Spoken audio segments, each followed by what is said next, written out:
Paul and Wendy were married for 60 years.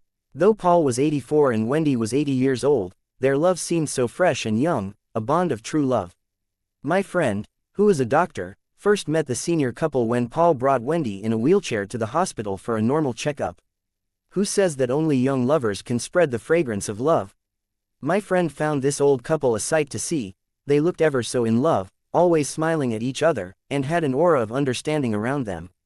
Paul took pride in pushing his wife's wheelchair and taking care of her, while Wendy showed signs of contentment on her face as she had complete trust and faith in her husband. Wendy was suffering from osteoarthritis, and her old age made the matters worse. She needed regular treatment. After a few weeks of treatment she started improving. However, she still needed to visit the hospital frequently for routine checkups. Even though Paul himself wasn't that fit enough and age had weakened his body, but he was still strong mentally and wouldn't make any compromises for the love of his life.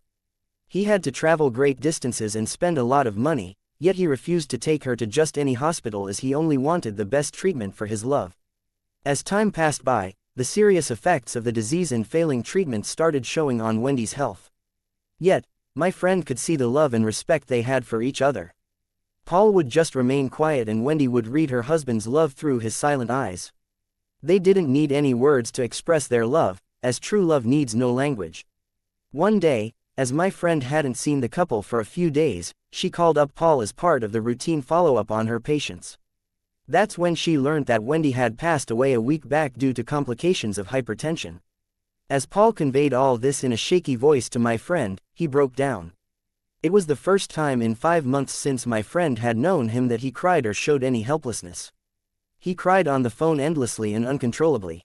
It was the first time his voice showed defeat and pain, which all this time he had concealed in order to give courage to his wife. He told my friend how empty his house and heart had become, and how he couldn't sleep nor eat well. His wife was no longer by his side, but he mentioned how much he still loved her and wished her soul rests in peace. As my friend was narrating this story, I was finding it tough to control my tears, having undergone the loss of my mom and having seen my dad go through the same phase.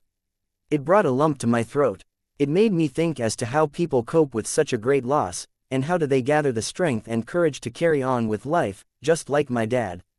Paul and Wendy's was a true love story, and their love was unconditional and so true.